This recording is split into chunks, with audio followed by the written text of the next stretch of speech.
What's going on, guys? It's time out here on 24 Flix. I'm your host, Peter Blake, along with my co-host, Mr. Chris Cuff. How you doing, Chris?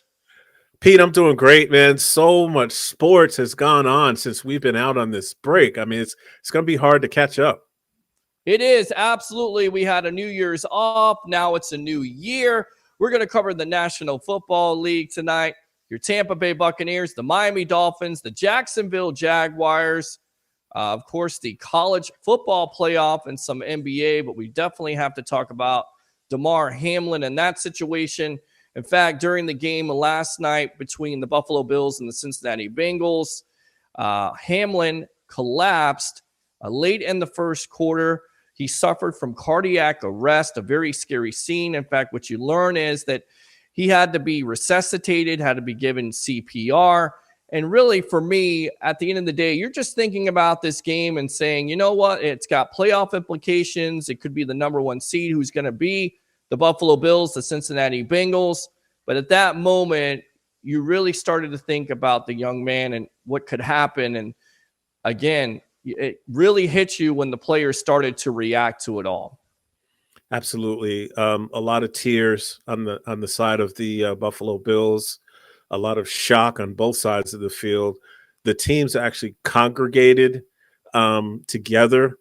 The Bills surrounded Damar as he was getting CPR, which I'm sure stunned everyone. No one has ever seen that before. This is something that has never happened before, where a player's injury is so devastating that they stop the game. No one cared about the game at that point. I applaud the coach of the Buffalo Bills for really seeing what was going on, talking to the refs, and going over and talking to the coach of the Bengals and making that decision along and letting I'm sure they let the Buffalo Bill the NFL know that we can't go on with this game. So it was everyone is stunned by this event. Media, everyone. So, I mean, have you seen the reactions from this? I mean, it's like a funeral reporting on ESPN and all the other outlets. It's such a tough situation because you've never seen anything like this before. It's very surreal. And at the end of the day, I felt like the NFL should have made a decision quicker. But to give credit where credit is due, the players decided, and that's what it certainly seems like. The players decided, the coaches decided not to play this game. Now, the key is, what do you do at the end of it? We don't know what the situation is with Hamlin. He's in critical condition. It looks like they're going to cancel this game. It's definitely going to have an impact on the playoffs. But at the end of the day, it's not just about the game. It's about the young man's health. I think the NFL, the players made the right decision. I'm just kind of curious of how they're going to play this out. And isn't it an advantage to the Kansas City Chiefs at this juncture to get the number one seed with this game not being played, in your opinion? I'm not sure how this is going to work out. I'm sure it is an advantage to Kansas City. The NFL did put out today that this game will not be replayed this week, and the schedule is not changed for next week. So it's up in the air. This is unprecedented, and everyone's trying to figure it out. There was one good piece of information is that a lot of people found Hamlin's foundation and made donations to it. It was listed on one of those fund starter pages. Their goal was $2,500. Last check, they made over $4,500,000 to his foundation, which was very, very powerful. But we just everyone is really sitting and waiting to see how he comes through on this. Yeah, a very scary situation. And once again, he's very young. Hamlin's family released a statement today on Tuesday expressing sincere gratitude for the outpouring of support they received with the challenging time for the family. They also thank the more than 150,000 fans that have donated nearly $4 million to his charity, Toy Drive Fund. On behalf of our family, we want to express our sincere gratitude for the love and support shown to Damar during the challenging time. We were deeply moved by the prayers, kind words, and donations from fans around the country, the statement read today. So we'll see what happens. But once again, a very scary situation, and prayers to the Hamlin, the Buffalo Bills, and of course the NFL as a whole, with all those players being able to see that and experience that, because all those players are on the field, and you kind of wonder, would the NFL consider canceling all the games on Sunday if this situation were to turn worse? And I hope it doesn't, but it's just something that kind of goes back to it. The NFL was able to deal with the pandemic. The NFL has been able to deal with situations before. Would this be a case where the NFL may want to call off games this week and let everybody heal, or do I deserve a timeout for even thinking that? This is a business, man. You deserve a timeout for that, because this is a business and it's all about the money. There are a lot of implications by these games. This did not happen at all those other games. It happened in Cincinnati. It happened at that moment in that instance, and everyone was stunned. So there's no way, I believe, that the NFL is giving up any of that money for those games and further complicate the playoff picture by canceling more games. Good stuff there. And I tend to agree with you on that, because I think at the end of the day, the NFL, it is a business. It's all about money. But a lot of people would be critical about the decision by the NFL not coming a little bit quicker. I mean, Chris, once again, the young man had to have CPR on the field. I don't think there's any player at the end of the day that's going to come back from that. So I believe the NFL deserved a timeout, because they didn't make that decision quicker, in my opinion. With that they went by protocol. They said that both teams have 5 minutes to get ready to play. And the looks on the players' faces when we were hearing that is just like, no way. There's no way. So that was really, really fascinating to watch. Well, it was really odd and weird in itself, because as a media member, and myself as a media member, that you can't go into the locker room until you give the players 15 minutes for a cooling off period. Right. I don't think 5 minutes is going to do the trick for a cooling off period after something along the lines of that happening, which we've never seen before in sports. Can you think of anything that scary that you've seen? Like, there was something surreal, and this was before the pandemic, where you think you're going to watch the game and then it's reported that there's no games on. That was surreal to me, because at the time I was doing sports talk shows, and you're basically trying to think about what you're going to talk about to uplift people, because nobody wants to hear about a pandemic during a sports talk show. But in reality, that's what's going on. Is that how you felt? What was an incident or a moment in sports where there was a tragic event and you just felt different about it watching sports, or sports making you feel better? Here's one for you. It's not a tragic event, but when I was young, of course, I told you I'm a Yankee fan, but I happened to be in the stadium with George Brett and the Pine Tar game. So we were sitting in right field seats. All of a sudden, Brett is called out. He comes storming out of the dugout, ready to strangle the umpire, and they called the game. And we didn't know what was going on. That was nuts. That's something surreal that I saw live, which was amazing, but nothing like this. I mean, the NBA is the closest to it, where happened to be our Orlando Magic that came out to warm up, and they sent him back in the locker room. That was crazy. And this was far worse. I mean, even and congrats to Susie Colbert, Booger McFarland, and the ESPN team. Yeah. Also, Ryan Clark and Scott Van Pelt did a professional job. Right. Joe Buck, Troy Aikman. That's what I was thinking of. Buck and Aikman. Right. They neither side could really figure out what to do, so they did what they could and just tossed it to the other one, and then they did what they could in the studio and tossed it to commercial, and went back to Joe Buck, and they just kind of bounced around for over an hour. So many fans waited in the stands to figure out what was happening, right, before they found it. I mean, it was just a wild, surreal event, like you said. It was amazing. But I do hope that Darvin Damar pulls through. I really do. Our prayers are with him and his family. Absolutely, absolutely. Of course, with the Buffalo Bills, the NFL, once again, his family. Speaking of amazing, let's move on to the Tampa Bay Buccaneers. They clinch over the Carolina Panthers at Raymond James Stadium on Sunday. And finally, we have something to talk about when it comes to this offense, which has largely struggled for the majority of the year, only scoring about 17 points a game.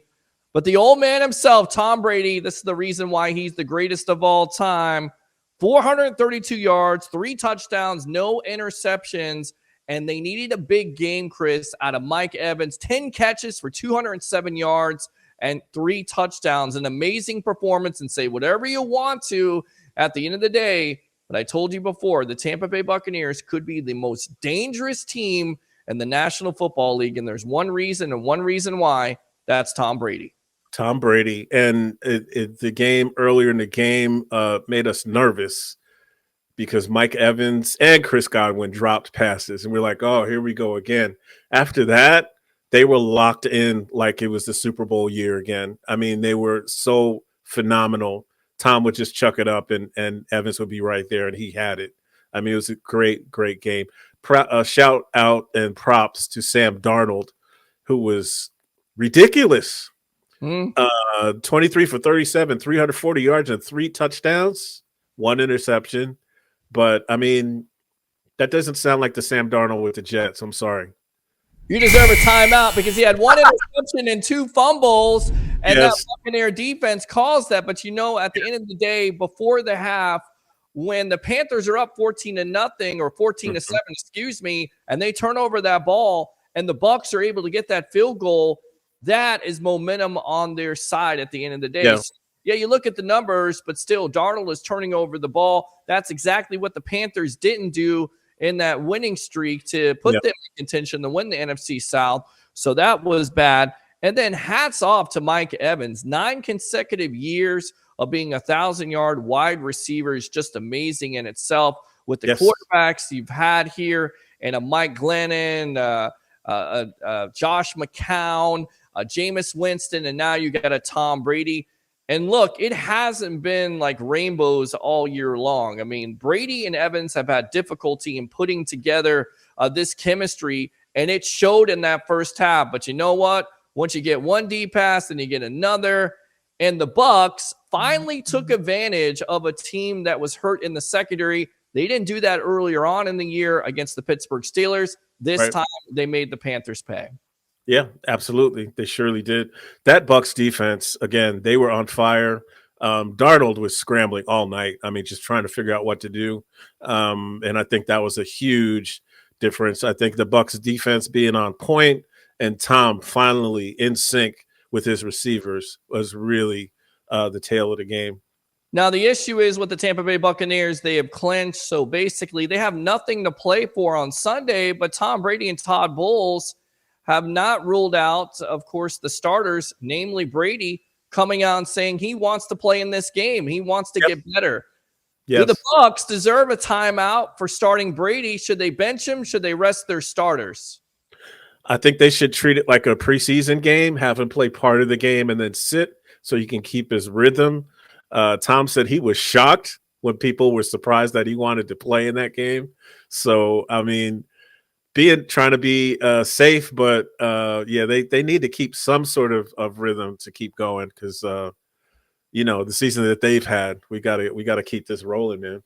Now, right now, the Bucs are the 4th seed. They could either play the Cowboys or the Eagles. Your Cowboys. What do you think the better matchup is? Is it the Dallas Cowboys with Dak Prescott and his ability lately to throw interceptions or inability not to throw interceptions? Or right now, the Philadelphia Eagles, who seem like they're very banged up, including possibly the MVP of the league in Jalen Hurts. Right. Jalen Hurts, they thought he might play this past Sunday. They're hoping he will play this coming Sunday. They need that bye week game to heal up.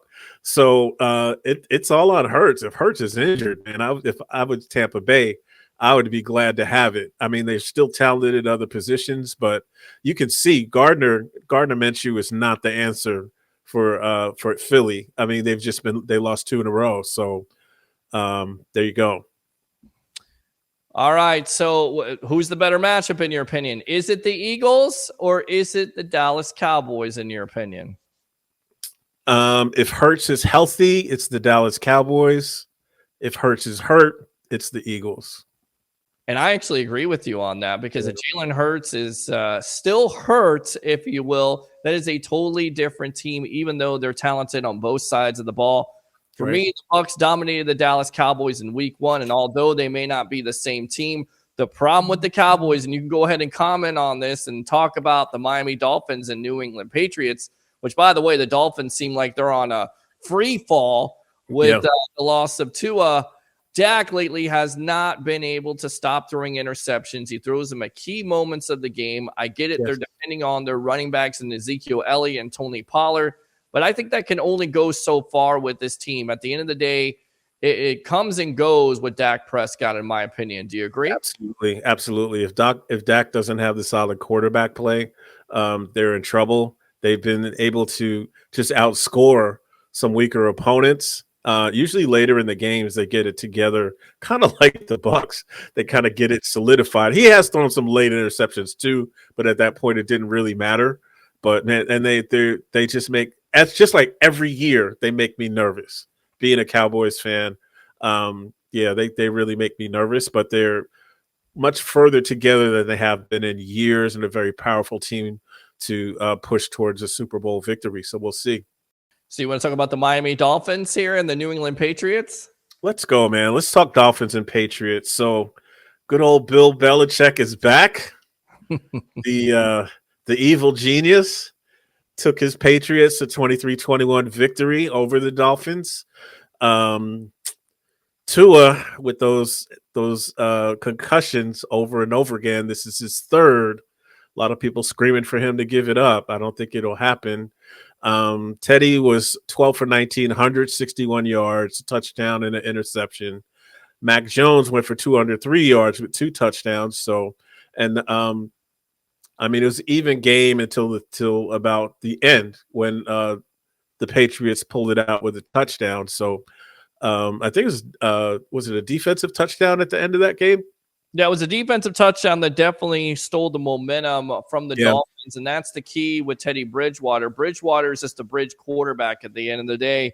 Yeah. Again, 161 yards with, explosive weapons like Tyreek Hill and Jalen Waddle. The only way the Dolphins are going to be able to be a playoff team, is if they have Tua healthy. And I feel like the Dolphins basically at this point are done, because if they try to play Tua next week, and against the Jets, there's no way they could play Tua, not with going through concussion protocol. Bridgewater is not going to take them anywhere. I think the Dolphins are done. Right. And the word is out. They are not considering playing Tua for the final game of the season. But even on Sunday, Tyreek Hill, only 4 catches for 55 yards. Jalen Waddle, 3 catches for 52 yards. That's not going to do it. Ball deep, Chris. He can't do it. He can't throw the ball deep. He's not going to do it. And then Skylar Thompson came in, and he only had 104 yards. Also threw an interception. So right, and he's turning over the ball. So if you're turning over the ball, you're coming in as a backup quarterback, and you're costing your team points.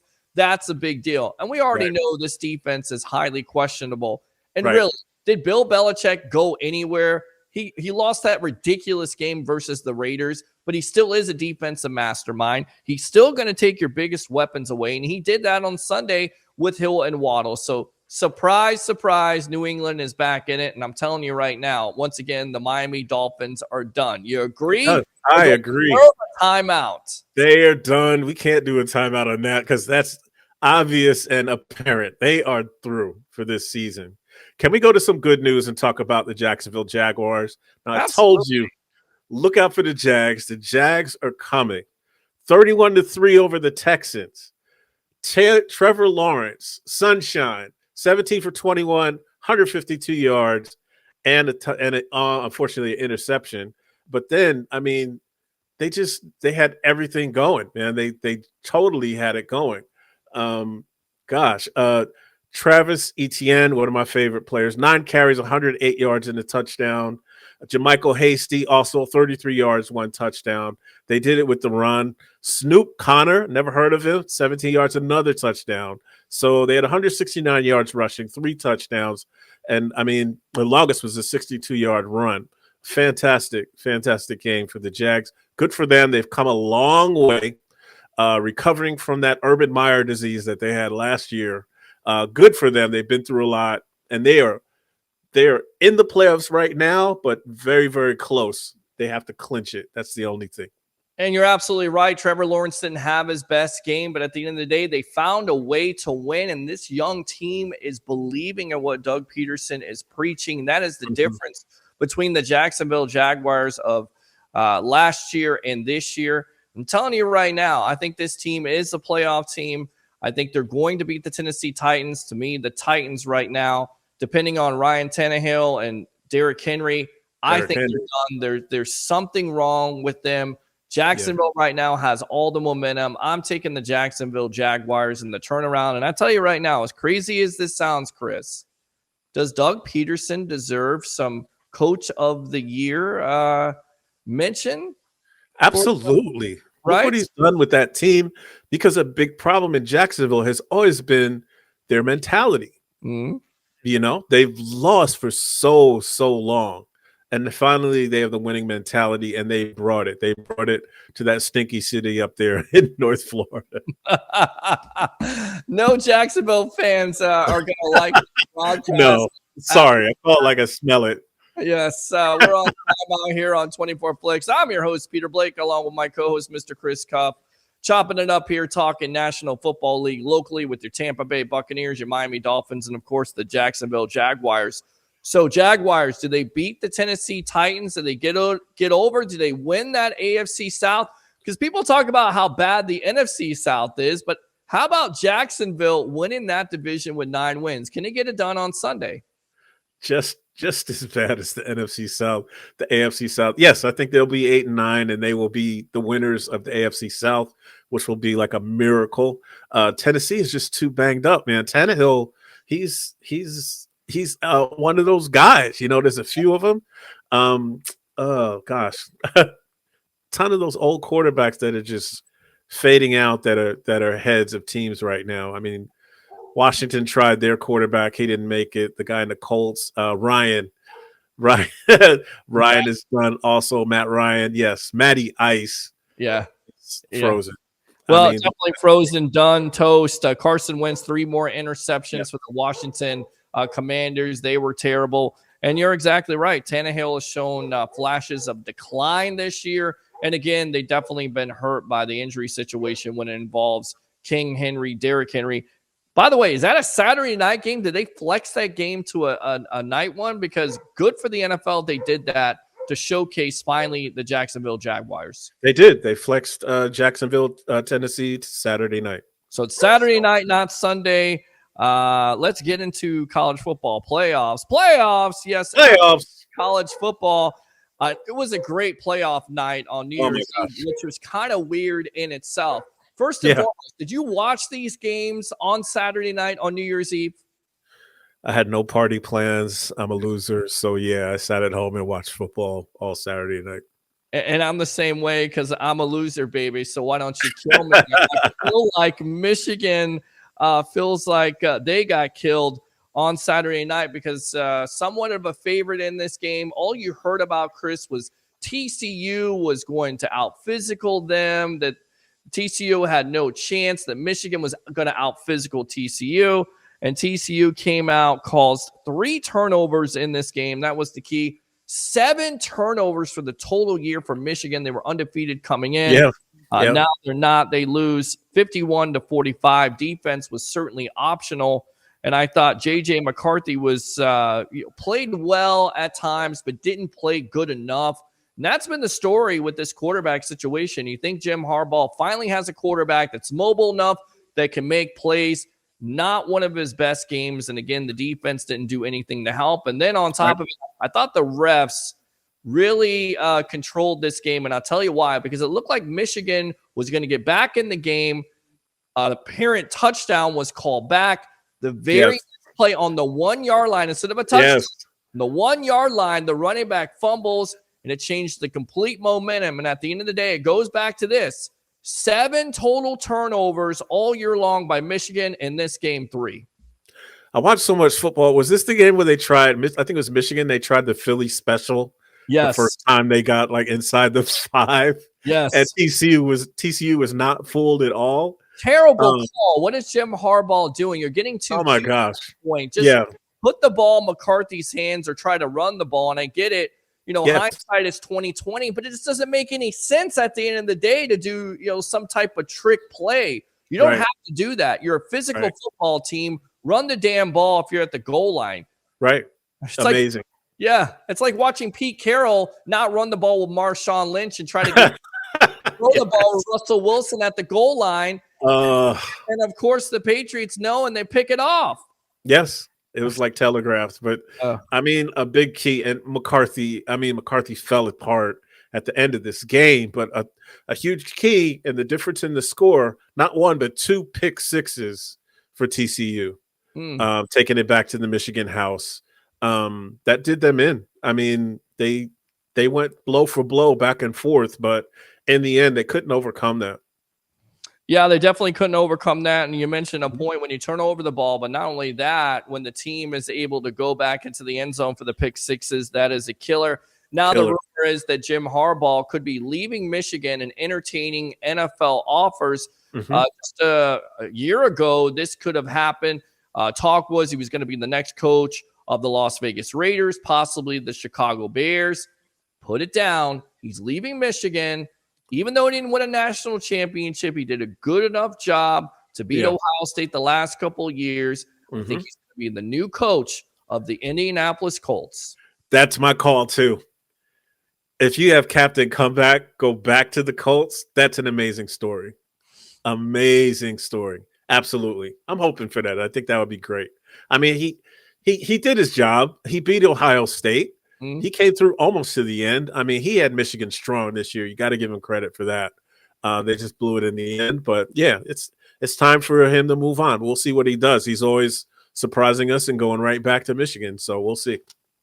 What did you see in this Georgia game? Because I know you watched the other game here, Georgia and Ohio State. What did you think of that matchup? Blow for blow, Ohio State played like they had something to prove.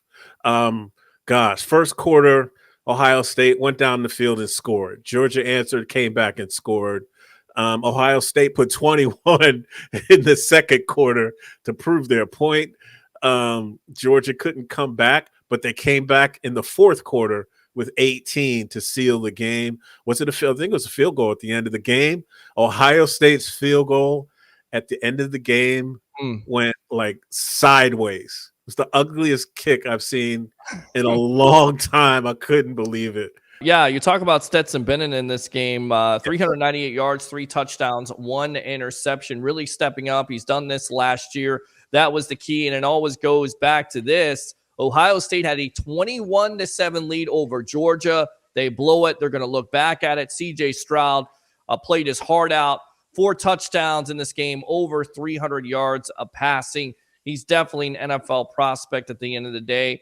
But Ohio State and Ohio State fans are going to look back and say, look, we had the SEC champion on the ropes there with 21-7, and our defense couldn't hold it.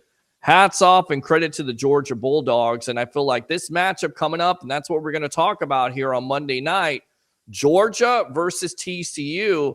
And people keep on saying all year long, TCU doesn't deserve it. They're there. I think they have a chance, but at the end of the day, the level of talent by Georgia, to me, they're the national champions on Monday night. What do you say? I agree. TCU has been full of surprises. They never give up. They have a lot of guts and to fight through and get those wins. So I'm really looking forward to seeing this game. But I'm thinking the Bulldogs are going to be back-to-back champions. Now, I know I found this out off air. You're a Florida State fan, right? I am a big Florida State fan. Now, they beat Oklahoma 35-32 in the Cheez-It Bowl. Let me tell you about this. Yes. Please, so a bunch of bowl games this past week, and bowl season went into full swing. You got a Cheez-It Bowl, and then you got a Cheez-It Citrus Bowl. It was confusing, and people were asking, "What didn't the Cheez-It Bowl already happen?" Cheez-It Bowl happened on Friday, December 29th, and it was full of FSU fans, but Oklahoma represented well. That was another back-to-back blow-by-blow game, but FSU pulled it out 35-32, and then took the win. Glorious night, fantastic night for the Seminoles. Now, the Cheez-It Citrus Bowl just happened on the 2nd, and that was LSU totally destroyed Purdue 63-7. LSU was up 45-7 at halftime, so that game was pretty much over. And it's funny because at the end of the Citrus Bowl, they dumped Cheez-Its on the head coach instead of Gatorade. I'm ready to eat Cheez-Its. I don't know if I want it. Don't mention Cheez-Its. Since it's 2 Cheez-It games, they had commemorative boxes of Cheez-Its on every seat for the media. Then they had small packets of Cheez-Its on your desk next to the stats. The tables in the lounge area had Cheez-Its all over them. They give us other food, but there's just Cheez-Its everywhere. So I got boxes of Cheez-Its in my house because they gave you boxes for both games. I don't want to see another Cheez-It. I mean, it's just, you had the Cheez-It guy dancing around. They had a Cheez-It king with a crown and a cape. He's standing on the logo in the center of the field. Time out. That's too cheesy for me. At the end of the day, I love the effort by Cheez-Its, but sounds like, and again, going back to FSU, I mean, to me, they're the hottest team in college football. They have the most potential. Jordan Travis really showed something this year. They got a great running game. Johnny Wilson, it seems like they're going to have all their returning players back, and then they've also got some transfers. So, in your eyes, is FSU a top 5, top 10 team next year? They have the talent to be a top 5 team. I mean, Jordan Travis, 27 for 38, 418 yards and 2 touchdowns. And then, I mean, and also 50 yards rushing on top of that. Johnny Wilson had 202 yards in passing, receiving. And they just spread it out. Tashawn Ward, 51 yards rushing by himself. And I mean, they were all over the place. Dylan Gabriel, returning former Central Florida quarterback, came back to Orlando. He had 243 yards and 1 touchdown. So he put up a great fight, but the FSU defense was just too much for Oklahoma. So they sent them home sad with a losing season. I think they were 6-7, but they held their heads high. They were very proud of their performance in the game, but Florida State was too much for them. I'm looking forward to some more glory years coming up in 2023 and beyond, because they have the coach, Mike Norman. Mike Nolan did it after 2 years of rough going. He had a 10-win season with the Seminoles, and more is to come. Yeah, Mike Norvell definitely was the right choice. He's getting that team to believe once again, and we'll see what they can do next year. I think there's a lot of expectations, but at the end of the day, it's what you do on the field, not last year, but the year coming up. So we'll see how great Florida State is next year. I'll be looking forward to it. I got an opportunity to go to the ReliQuest Bowl. At Raymond James Stadium, and of course they were doing a tribute to Mike Leach, who of course passed away from a heart attack. Yes. And Miss State won 19-10. Now this was actually a closer game than that. They won it on the field goal, but there was a crazy play there. Illinois looked like they were trying to win the game, and then of course it gets picked up, taken in for a touchdown. Now the crazy thing is that both teams decided to start a fight. Fight. Yes, there was a fight to end the game at midfield. So It's crazy because Miss State, their fans are celebrating, and then all of a sudden, both Illinois players, Miss State, are getting into it. I had no doubt at the end of the day that it was going to be a close game because the line started out at 46. I thought it was definitely going to be under because coming in, Illinois had the second-ranked defense in all of college football. They took Michigan to the limit. They lost, of course, so not surprised. Amazing performance by them, especially with them losing both of their corners and still having 2 interceptions. But at the end of the day, I think those kids from Miss State had something to prove, and they definitely proved it on Monday at the ReliQuest Bowl. Let's talk about something to prove. Yes. Perennial champions over and over and over again. The number 5 Alabama Crimson Tide Yes. beat up poor Kansas State. Kansas State looked so powerful. I think they played was it Ohio State they ran up against? They weren't even in it. It was 45-20. I mean, they just annihilated them. It was close earlier in the game. Bryce Young ultimately went 15 for 21 for 321 yards and 5 touchdowns. Yeah. I mean, he went off. And something you're to prove, like you said. Yeah, absolutely something to prove. And of course, he declared for the NFL draft. Yep. Kansas State actually played TCU, and they nearly pulled that upset off. TCU, yeah. Actually, they did pull the upset off because they were the only team to beat TCU because they were undefeated. So that's the reason why they played Alabama. So many bowl games and the crazy schedule to keep track of. But you're exactly right. Is it shocking to me? No, because at the end of the day, Alabama has the talent with Bryce Young at the controls, with Will Anderson as a prospect, top 3 prospect, outside rusher, defensive end, whatever you want to put him at. He was a monster. He's been a beast. And you kind of wonder, Nick Saban with a down year, what is he going to do next year with recruiting? And are they going to come back with a vengeance? Because these last 2 years, it certainly looks like Georgia has Alabama's number. Yes, absolutely. NFTs are helping for sure. Nick isn't happy about it, but there you go. It is what it is. He got the talent and passed him. So we'll see what Nick does this year. Yeah. Can we talk about I have a great nephew that goes to Tulane. He's a fullback. I mean, he's a defensive back that's been injured, but we follow Tulane, and they pulled out a victory at the end of the game against Southern California, USC. Yes, and Caleb 46-45 shocker in the Cotton Bowl. I mean, amazing. Well, amazing. It is an amazing effort for them, a great season for Tulane. Of course, it all centers on Caleb Williams, who's the Heisman Trophy winner.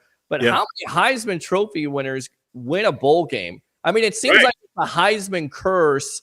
And, at the end of the day, we'll see what his draft prospects are, because he's not coming out this year. It looks like he's going to stay in college, play another year.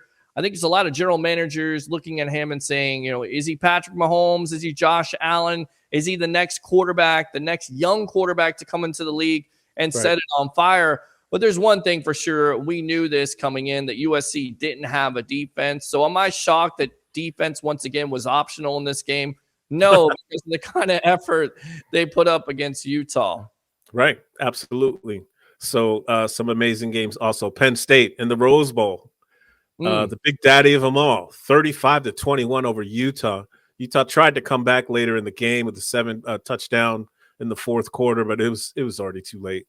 It was way too late. So Penn State goes home with the win in the Rose Bowl. A game, I mean, did it really matter? You have number 11 and number 8 in that. Why is that still the big daddy of them all? I don't understand. I guess they're not in the playoff mix this year. So I don't know. What do you think? It's kind of confusing, right? Because they should center around the Rose Bowl as a playoff game. But they do that. So it kind of eliminates those. People still want to watch them for the history, the mystique, of course, the other teams previously. But I think it's lost its luster because everybody is centered on New Year's Eve and those 4 playoff teams. That's the reason why college football in the first place is going to expand the field to 6. And eventually they're going to expand it more because it's all about money. And it's also about putting eyes on the prize. And, of course, the prize is the national championship. One more bowl game that was interesting was the Orange Bowl, because you had the Orange of Tennessee playing the Orange of Clemson. Tennessee proved themselves, number 6 Tennessee, 31-14 over number 7 Clemson. Pretty good football game. Tennessee just dominated as the game went on. 10 points in the fourth quarter. Clemson scored, got the extra, the 2-point exchange, but it just wasn't enough. Only 14 points. So that was it. I mean, they only scored 2 field goals in the second and third quarter, and that was the 8 in the fourth. That was it. Just a sorry effort by Clemson. Yeah, didn't show up in that game, obviously, and Tennessee was the better team, even with their injury situation to their quarterback there. Disappointing to say the least, but a good season by Tennessee. And once Yes. again, that'll be one of the teams next year that you're going to have your eyes on to see what they can do. Can they reciprocate that type of season they had last year? And they definitely got to get better defensively if they want to play a team like Alabama or Georgia, but they definitely have the offensive weapons at the end of the day. So was it surprising to me to see Tennessee take out Clemson? No, not in the least. And at the end of the day, it's all about the SEC in these bowl games. It is. Right. So, Absolutely. all right, let's shift gears to the NBA here. Breaking news from ESPN's Adrian Wojnarowski. He says New Orleans Pelican forward Zion Williamson is expected to miss multiple weeks with a hamstring strain. Say that 3 times. Sustained the injury on Monday against the Philadelphia 76ers. He pulled up, grabbed his right leg after dribbling up the court. Your thoughts on this? Because Williamson, ever since he's entered the league, lots of promise, lots of potential, but at the end of the day, this kid can't stay healthy. Zion is a very explosive player, but he also carries a lot of weight. And even though he's lost quite a bit of weight, it's still a lot of weight. And it's hard on his knees and his legs. It's just the nature of things. I know at Duke, they tried to, and even in New Orleans, they tried to change how he did some things. So it's not as much of a pound on his body, but it's still a pound on his body. And you see exactly what happens. It breaks down. It's not as devastating as it was with his feet. Now I see, after being through my broken ankle for 9 weeks, I see how long it takes for feet to heal. So I understand that point.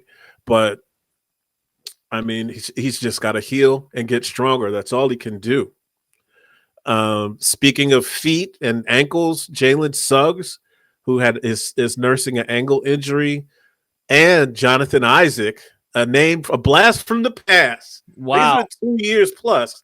Do you know the comparison that was coming out with Jonathan Isaac? It was Kevin Durant. He's got that wingspan. He's got the defensive ability to play on the perimeter. And at the end of the day, Chris, he has not been able to stay healthy. And that's probably the most disappointing aspect of his career.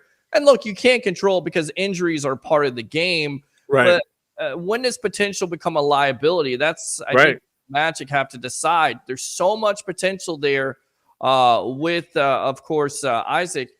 But you got to see something out of him, and it's a good thing for getting him back. And hopefully he can contribute to this team, because lately they've been kind of hot. They need him. They need him. They had some players come back into the fold. Wendell Carter Jr. came back. Also, Gary Clark came back. Once the players come back, they have to refigure how that works in the mix with all the players and how it's going to work.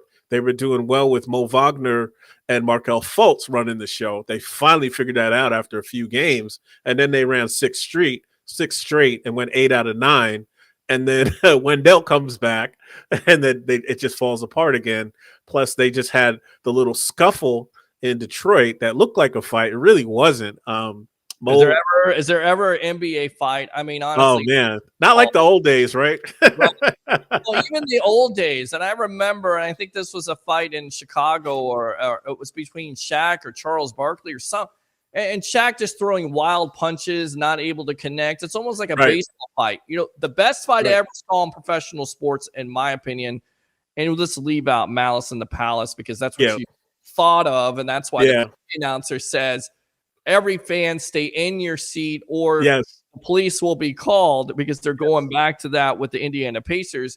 But the best one I saw was when Nolan Ryan hit Robin Ventura, and then Ventura decides to charge the mound. Nolan Ryan puts him in, I'm not going to say a bear hug, but puts him under his arm in a nookie and just starts pounding his head in. And that's probably the best fight I've seen in professional sports. What about you? Absolutely. What was the one? All I remember was that Jeff Van Gundy was around Alonzo Mourning's ankle, and Alonzo Mourning was dragging him across the floor. Right. That's all I remember. All kinds of chaos. I think Patrick Ewing was involved way, way, way back in the past. Oh, yeah. Miami Heat and New York Knicks. Bitter Uh, rivals at the time. Bitter Absolutely. rivals, absolutely. Yes. But 11 Magic players were suspended. What had happened is Mo Wagner was chasing a ball with a Detroit player, actually trying to scoot past him and grab it. Wagner gave him a hip check, and he went flying into the Detroit bench. Wagner's momentum pulled him in front of the bench, and one of the Detroit players pushed him into the bench, and the player that he knocked out punched him in the back of the head. Mm-hmm. The whole Magic bench got up. They're all young guys. They don't know the rule. The whole Magic bench got up and ran over to make sure Mo was okay. No punches thrown. They just wanted to pull him out of the bench. So the whole Magic bench got suspended one game. So many guys that they had to split it between two different games. So the Magic played with 8 last week and got crushed by, I forget who they played. And they have a game this week against OKC tomorrow. So the rest of the suspension will go in that game. So, well, and going back to the Ryan thing, he put him in a headlock. He put Robin Ventura in a headlock. And Ryan, maybe he should have tried wrestling a little bit. Now, going back to the Magic here, the number of players entering the NBA's health and safety protocols relating to COVID-19 has decreased this season. Mm-hmm. Yet the league continues to deal with the players entering protocols every so often. The Orlando Magic are the latest team with Bol held out until he's able to clear protocols. And we've seen him, lots of potential there, possibly a foundation piece. I mean, finally giving him an opportunity to play after trading for him from the Denver Nuggets and, him being behind some of the players there. But you got to love what the Orlando Magic, and I get it, this is not encouraging news for the Magic, but everything seems to be going in the Magic's direction. They're going to they only had 20 wins last year. They're going to have 30 possibly this year if they keep on this same track. You have to be excited about the young Orlando Magic. You do. They already have 13 wins so far this young season. So 20 is not going to be a problem. They will exceed 20. The Isaac and Jalen Suggs news is that they played full practice yesterday with the main squad, which is excellent news. Still, they refuse to give official word on when either of them will come back. Okay, so the problem with Bol was his defensive skills. He's not fast. He's got super long legs to get him down the court. He's not thick, so he can't bang with the big guys that are big like him. It was really cool the other night to see him against Washington going against 7-2 Bol against 7-6 Porzingis. That was a game, and it was pretty cool. Porzingis had his way with him, but Bol got some blocks on some of his shots. But he's a surprise. He's excellent offensive skills, but he struggles on defense. So you take it where you can get it with Bol, but he's beloved definitely by Magic fans. This could be an interesting season. That's why I kind of predicted that they'll make some moves in the standings next year once they get it all figured out and are much more healthy. But players are coming back, and they're figuring out the mix slowly but surely. Yeah, and you kind of wonder if they're going to pursue a free agent next year. I mean, in your opinion, should they pursue a big free agent next year? Have they gotten to that level, or should they continue to go with young talent here, this rebuild, and not get rid of any of these players, say like a Mo Bamba or RJ Hampton? Well, they extended Mo Bamba, but did not extend RJ Hampton, so he's probably not coming back. He hasn't played until they needed the extra players in this last game against Washington. So I'm anticipating RJ will be out. Bamba is definitely trade bait, as well as Gary Clark and even Terrence Ross. Those are the kind of 4 that kind of stand out that could be on the outs because they have so much young talent coming up quick with Paolo, Franz Wagner, also Jalen Suggs. If Isaac is back, forget it. There's going to be no room. I mean, they already have a logjam at point guard because you have Markel Fultz, you have Jalen Suggs, and you have Cole Anthony. All of them are decent point guards. So we'll see how it works. It's going to be very, very interesting. Very interesting. Final thoughts here, Mr. Chris Cuff, on timeout. Final thoughts. It's been a wild week. Hope you had a great holiday. I sure did. Spent some time with family and just watching so much sports, getting ready for today's show. Everyone, please make sure that you check us out. 24flix.com. The episodes will be up there. Also on 24flix on YouTube. And we're taking the audio from this and we're putting out a podcast as well. So wherever your podcasts are distributed, Apple Podcasts, Google Play, just check it out. They'll be up there within the week. All right, for the great Chris Cuff, I'm your host, Peter Blake, here on 24Flix. You never know. You better tune in because you may get a timeout.